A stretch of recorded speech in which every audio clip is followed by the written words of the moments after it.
Welcome to the Kenneth L. Johnson Show live on WPPM 106.5 LP Philadelphia. I'm your host, Kenneth L. Johnson. Excited to be here today. Looks like if you're on LinkedIn, there might be a little drag in my computer. Understand it, and don't worry about that. All right, I'm excited today because I have an amazing guest, but we're going to get to that a little later. I'm super excited because I'm coming off the Super Bowl last night. I watched the Super Bowl. I didn't really watch it actually. I'm telling stories right now. I kind of tuned in every now and then on it, but I just watched the replay of the halftime show.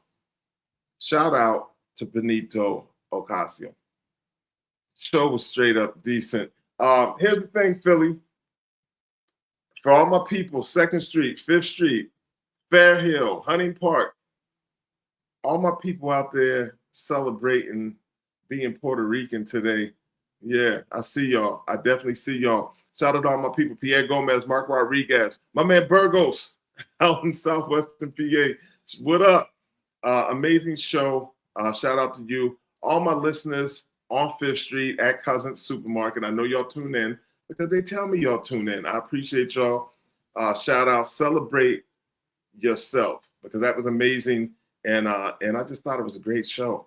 So that's what we do out here. So if you're tuning in, if you're driving around, if you're sitting in your house on 106.5 FM in Philly, we appreciate you. If you're locked in on LinkedIn, we appreciate you. If you're streaming worldwide, shout out to all my people on the stream. We appreciate you as well. This is your place for career, culture, and community. And we're doing that in a big way today. I didn't even think about that as the taglines through to kind of what we do in the show. But yeah, we're locked in today. We're going to have Dr. Vedet Coleman-Robinson on the show, President and CEO, Association of African American Museums. So shout out to her, and she will be coming on shortly. All right, look, I know we do this thing each and every week, and I keep telling you guys this. I want to give you guys a chance to lock in with us. So hit us up, 646-600-8510, 646-600-8510.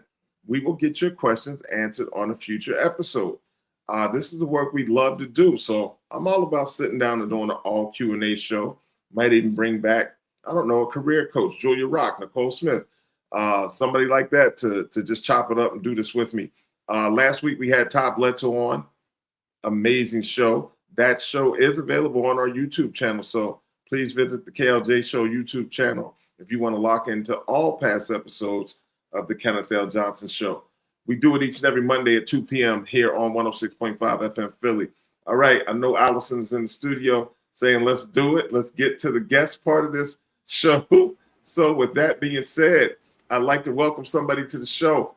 Today, I'm proud to welcome Dr. Vedet Coleman-Robinson, President and CEO of the Association of African American Museums, right? So Vedet is a friend. I don't even know how we met, but welcome to the show. Yes. I was thinking about that the other day. I said, I don't even remember how we met, but I'm glad we did. Yeah, I'm glad we did as well, because now you're here today on the Kenneth L. Johnson Show. We chop it up. One thing I will say about you, before I ask you to tell our audience a little bit about yourself, from the day we've met, whenever that was and however that was, you've always offered to support me in the work that I do. So you being here is, I'm going to call it no surprise, but a welcome surprise nonetheless. I just admire you so much and everything that you're doing out here in the world. And I'm looking forward to sharing that with our audience. So tell them a little bit about yourself. Oh, yeah. So I am Vedet Coleman-Robinson. Well, Dr. Vedet Coleman-Robinson. Mm-hmm. I am a proud alum of the Virginia State University in Petersburg, Virginia, as well as Howard University. And I'm originally from Jersey, right across the street. Street or bridge for all of you, who are in Philadelphia. I grew up in Hamilton Township, right? Exit 7A, for those of you who went to Great Adventure and just wanted to waste your money. That was our place. Or if you were going to the beach, that was also our place. So, but I was a little boring town on the way. So everybody just passed us and, maybe go to Trenton or something like that. But so that's my origin story. And then right after Howard, I just jumped into this field head first, the cultural field, and have just fallen in love with everything that has been afforded to me. So I'm very blessed, and just also thankful to you for inviting me today. Man, listen, I wanted you to come through so we can, let's talk about career pathways, leadership, and what it takes to build a future in museums, culture, and heritage work. That's the work I see you doing. Mhm. And, of course, we're going to preview AAAM's National Conference coming to Philadelphia this summer. A major moment for the city and for the field, I would imagine. Yeah. I want to have a conversation about purpose, access, impact. So let's get into it. All right, listen. I don't even, we're going to hold the conference stuff towards the end. All Absolutely. right. Because I'm going to have you back right before the conference. You know this, right? So I know you'll probably be the second person that's been here twice. I believe that title goes to Nicole Smith, who's been on the show too. But we're going to bring you back for the conference, no doubt about it. So that's the thing we want to do. All right, look, let's set the stage out here, Vedet. Okay, so under your leadership, AAAM has seen historic growth, membership, conference attendance, national visibility. What was the intentional strategy behind that growth, and what did you refuse to compromise along the way? Well, before I I was hired as the executive director of the Association of African American Museums in 2019. And before I accepted that position, I was a member of the association since 2004. And the one thing that was a non-negotiable for me as I was thinking about this position, and then also just thinking about the field, was what was it that I did not have in this field? What was it that my colleagues didn't have in this field that we needed to see in AAAM? We are a very communal organization. There are several other museum associations and cultural institution organizations in our field. However, we are the largest for African American focused museums and cultural centers, as well as African art. So the one thing I did was just really just take a brief survey of not just those in my generation, but also I asked people who were, who came before me, as well as the emerging museum professionals and the students, because some things change. And you know what? Majority of the times it was the same thing: accessibility, visibility, and then just making sure that we remain sustainable. So with those three things in mind, I made sure that when I came here and had a conversation with the board at that time, that we did those things. And I was very intentional about making sure that we had those touch points. So I made sure that visibility of our museums, was just something that was a non-negotiable. Making sure that our members were able to, see themselves in AAAM. They already did, but see themselves in a way that, it was way more inclusive. Because we're not a prestige, we're a prestigious group, but we're not a pretentious group. So, when museum professionals come to our conferences, I think the best thing that people say is it feels like a HBCU homecoming and it feels like a family reunion. And as long as we keep that, regardless of, how big we get, I think that as long as we keep those core things in mind, we will be just fine. But it's always about making sure that people are seen and they feel seen, because that's part of making sure that you feel wanted and that you are wanted.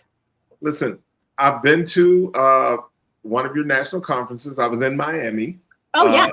I've been to Baltimore for events, and I believe you were so right. It felt like I was in the place I was supposed to be. And I do no museum work. I was a member. I was a member of AAAM. Yes. And but what I appreciate about your leadership is that it feels both strategic and grounded in mission. And I think that brings me to the conversation about careers. Mm-hmm. When I recruit out here, I always like to make people comfortable, right? It's about pathways and access, right? And you do such an amazing job of making people comfortable and feeling at home within your organization and with the things you do. So museums and cultural institutions aren't always positioned as career destinations. What pathways should people be paying attention to right now if they want to build a sustainable career in this space? You know, it's that's a twofold conversation, right? Okay. Because a lot of people just think that if you're trying to be in a museum field, you're just trying to be a curator. But we have finance people, who come to AAAM because they're CFOs, or they want to do they want to make sure that the fiduciary duties are taken care of and that these spaces are compliant with nonprofit standards. So that's something else. And then we also have like educators. So people who may have gone to school to become a K through 12 teacher, like they'll come to, museums to be, that educator, the interpreter, things of that nature. If you dream it and you believe it, it's here, but you also have to be very intentional. So what I always tell people who are interested in kind of maybe coming to this field is just making sure you do something in a museum at some point. Because sometimes, the people who are the hiring people, if they don't see that you have nonprofit skills, they won't hire. At the higher level, at the president and CEO level, if you came from the business world and wanted to just do I want to be in leadership, sometimes that translates, but at the levels of I want to be a curator, that's very specific. We can't all be Whitley Gilbert. So you got to go to school to do some stuff like that. Right. And then, I just think about, our students and our emerging museum professionals that are coming to the field, just be intentional about what you're going to do. Now, I can also say we are in Black History Month. Yes. I don't feel like anybody should be working for free. However, sometimes you do have to do some things to build your CV, and that's fine. There's nothing wrong with that. If it's just a couple of hours here and there, volunteer services, that's great. Make sure that you're doing it and make sure you're doing everything with excellence, because, that's part of your integrity and making sure that you're building your brand and, having something to give and push forward. But you always want to make sure that you're doing something. That brings me to a follow-up question. So for someone, I guess how do I want to position this, right? For someone early in their career or even mid-career looking to pivot, are there any particular skills or experiences that matter most? I know you spoke about, and here's why I'm asking this question. As a recruiter and talent acquisition professional, I'm seeing a lot of people saying, you know what? I worked for this, I don't know, let's just say this management consulting firm for 10 years. And I just kind of put my head down and worked really hard. I've worked for this utilities company for 10 years. I just want to do something that I enjoy. I think I would enjoy, being in that environment. What skills should they bring to the table? That's a very loaded question, but thank you for asking it to make my brain, click a different way. It's really all about what talents you have that can marry to what the project or a program description or the position description has, right? So for instance, if you were doing something, let's say you were an electrician and you're like, I really dig that museum. I went there a couple of times. I saw that they probably could use my experience doing this, and this, because I've done these things. It's really just about like looking at, do they have a facilities manager? Okay. If they have a facilities manager position open, which a lot of our museums do, go ahead and go for that, because, they're going to need the electrician. You could wind up hiring, because trades, right? You can wind up hiring like the plumbers and things like that to come into the space to make sure that the space is taken care of. What you won't be able to do or should not want to do is take care of the collection. But you can also, you can take care of that building. You could definitely take care of that building. And then for, some of our students that are coming up, I just say, I know my mom hated it when I did this because she had a goal in mind, which was just you make sure you pay those student loans. But I feel like the most, I didn't know our mothers were the same people. Listen. I think, yes, they're twins, as a matter of fact. But when I look at it, it's just, make sure you touch a little bit of everything. When I came into this field, I started in archives at Virginia State University. I was their student archivist, and I will never forget the archivist who was my mentor at the time, and he has now gone to glory. But he said, your personality is too big for archives. Get out of here. People walk in here and you're talking to them about their, what they're doing, and all they want to do is their research. You got to go. So, we had a conversation about, well, where could I be? So, if you find that, you're trying to be an archivist and you're talking to everybody, then figure out somewhere in the field that you can talk and you're not going to get in trouble for it. So those types of things, like, you got you got to know what your talents are, but you also got to marry that with who you are. Be very intentional about who you are. It's the Kenneth L. Johnson Show on 106.5 FM WPPM Philly. We are chopping it up with the president and CEO of AAAM, the Association of African American Museums, Vedet Coleman-Robinson. All right, listen, let's kind of transition a little here. So this idea of access is so important, especially when we talk about representation and who gets to steward culture. Mm-hmm. So my question for you and all of that, right? Kind of leadership and legacy. You lead at the intersection of history and innovation. How do you honor legacy while still pushing institutions to evolve and stay relevant? Probably a big thing for you guys right now. Yeah, it is. But you know what? I tell my members, and, of course, a lot of them do know this, but I just say lean into your mission. If you pay attention to your mission and you embody that, all the things that are happening around you, like the world could be blowing up, but you just have laser focus on what your mission is, you'll be fine. Last year when there was the cut to DEI, we were trying to grapple, like, members were asking, well, what am I supposed to do for Black History Month? Or what am I supposed to do for, Juneteenth? And I said, you better do it. If you don't do it, you cease to exist, because that's what the community demands. The difference between our museums and all other museums are our museums are pillars in their community, and we serve the communities, that we're in. So, if you don't do it and you collect it from Miss Jenkins down the street and she's in your museum, trust and believe Miss Jenkins is going to be mad that you did not have that Black History Month program where you're always highlighting she and her family or others or in the community, right? So you don't want to mess up those relationships, because this is all about relationship building as well. So, it's really just making sure that you stay committed to your legacy and just, 10 toes down for the things that we believe in, because things are always, listen, nobody gave us permission to be, to do this work and have Black History Month and, have a Black museum. Nobody gave us permission to do that. We did it. So we got to continue to do that. It's interesting.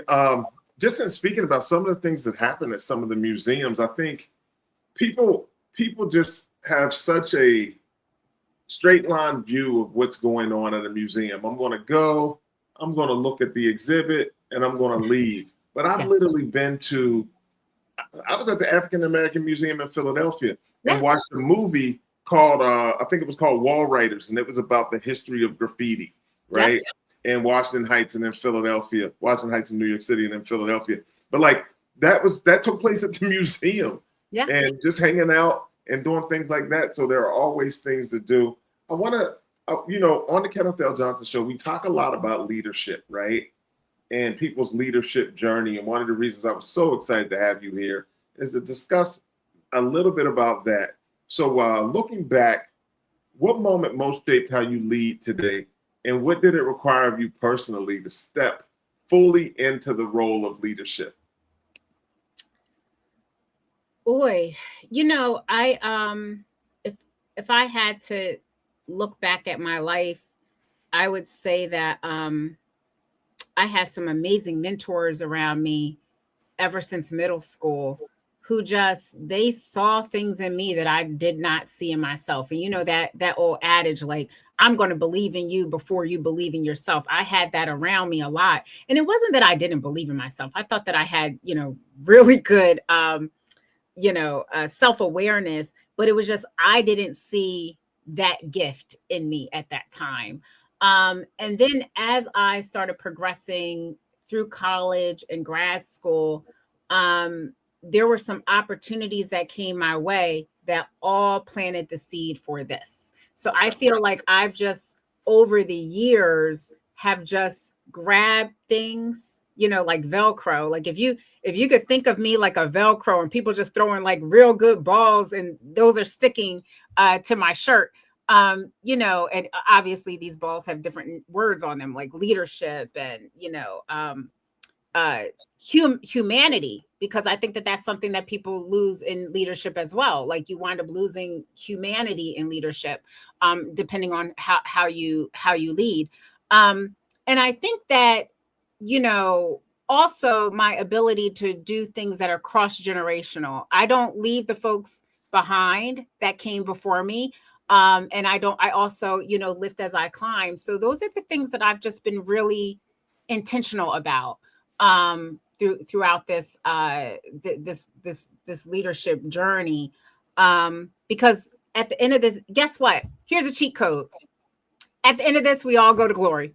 So, Indeed. you know, if we're not here to, you know, leave a legacy in just a very small way, you know, what are we here for? What are we here for if we're not doing those things? So I'm listening to you speaking, and you may not even remember this, but you were talking about the words being stuck to you. But do you remember in Baltimore at your, I think it was a gala, but you guys did an exercise on the screen, and it was a word exercise. Do you remember this? Yes, it was a word cloud where everybody had to put a word into the bubble, and it popped up and, you know, gave you the word cloud. So I started thinking about that. I'm like, okay, she was going to be a teacher if this wasn't it, but I guess you still are, right? But listen, that perspective kind of brings us to what's next, right? So I'm still thinking about the word cloud thing in Baltimore. So when we talk about what's next, I got to talk about this Philadelphia moment that we're getting ready to experience, right? So AAAM National Conference is coming to my city of Philadelphia this summer. Happy to be there. Why does this moment matter? Not just for museums, but for the city on the 250th anniversary of the country, by the way. The culture and the next generation that's watching. Like, what are we doing here? What's going on? Let's talk about it. Yeah, this is a pivotal moment for us. The African American Museum in Philadelphia is one of our pillar museums. So when Dr. Jordan became the president and CEO a few years ago, we had that very intentional conversation about, hey, you know, let's come to Philadelphia in 2026, because not only is it 250 years of America, but it's also 100 years of Negro History Week, which then turns into, you know, Black History Month. So we're just trying to do all the things. And, you know, she's part of our host. Actually, she's our host committee chair. She's doing amazing things, getting us prepared for August. We will be in Philadelphia August 19th through the 21st. Put it on your calendars. We would love to see you. But it's just, you know, we could not have this moment, right? And then we had no clue how, you know, the country was going to be when we signed all of these agreements. But I feel that, you know, having grew up adjacent to Philadelphia, and in some instances where my mom did not know I was going to the Greek Fest, you know, and having all of that, and she did not know I was hanging on Broad Street all night. You know, but there's things like that. Like I feel that we cannot be not in this city during this time. You know, the founding of America, all the things. And it's time for us to give back. It's time for us to give back in a major way, and just allow everybody to know that, you know, not only are Black museums here to stay, but, you know, the African American history and culture in Philadelphia, the full diaspora. So Puerto Rican. We want to see like everybody. And I'm Everybody, not just come saying out. that because we just had the Benito Bowl. I'm saying that because I understand, the demographics of Philadelphia. Like, just come out. It's going to be a great time. And obviously, when Kenneth, when you have me a little later, we can discuss all of that. But it's just, why not? Why not? We needed to be there. Why not, indeed? Well, I'm looking forward to it. As I mentioned to you in a prior conversation, I want to be involved in some type of way. I just think it's such a monumental moment, and under your leadership and the work that's happening at AAAM, I'm just like, yeah, these are the people I need to be around in that moment. So I know it's going to be amazing. So proud of you and everything that you do. So I just want to thank you for the support that you've given me continuously since we've met. I don't know, many years ago now, but we met on LinkedIn, so did. That's how friendships are made. So, Yeah. and then we found out that our birthdays were really close together. I'm just really thankful for you for also supporting me as well in AAAM. So I love this story. Like, people meet on LinkedIn, and then they meet in person, and then they do things together and work. Like, I think after that LinkedIn meeting, you literally reached out to me like, hey, I need you to call me. I want to know how I can help you. I love what you're doing. Actually, I think you might have called me after Black Box or something was announced. Yes. I can't remember. Yeah. Yes. And, It was and I was like, Black okay. Box. Yeah, she seems pretty cool. And then you invited me down to Baltimore for the event or something of that nature. And after that, I'm like, all right, you know what? I'm going to be in Miami. I'm just hanging out with the people from Just AAAM. come. Like I said, it's a family reunion. We might not be, we might not be doing things on the plateau, but just come anyway. So how does my audience stay connected to you and the work of AAAM? Yeah, so for us, it's www.blackmuseums.org. And then we are at Black Museums on all social media except for Twitter. We gave that up. And as far as I'm concerned, I'm Vedet Coleman-Robinson on LinkedIn. So that's the best way to find me. Listen, Vedet, Dr. Coleman-Robinson, should I say, thank you so much for your leadership and for the work you do to protect our stories and expand opportunity. I see it in you, and I see you do it all the time. Before we go, here's the final thought I want to leave you with. Museums are not just buildings. They're classrooms, community anchors, and guardians of our collective memory. Mm-hmm. They help us understand where we've been and make sense of where we can imagine what's possible next. As Vedet recently spoke about, when we invest in museums, we invest in people, culture, and future generations. And that's what this is all about. I know I started this out talking about something that was a Super Bowl moment, the Benito Bowl, as Ms. Coleman and others have referred to it. But, it let us get a peek into another culture. And often I see museums doing the same thing, letting us get a peek into other cultures. If today's conversation resonated with you, stay connected to the Association of African American Museums and keep your eyes on Philadelphia this summer. We'd love to, we welcome people, brotherly love, sisterly affection. So we definitely welcome everybody to kind of hang out with AAAM when they're here this summer. Vedet, you are the best. I want to thank you again for just hanging out with me. I really appreciate you. Thank you for having me.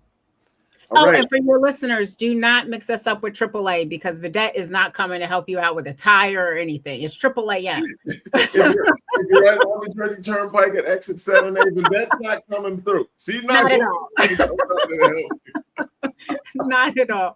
Thank you so much. Appreciate it. I appreciate you so much.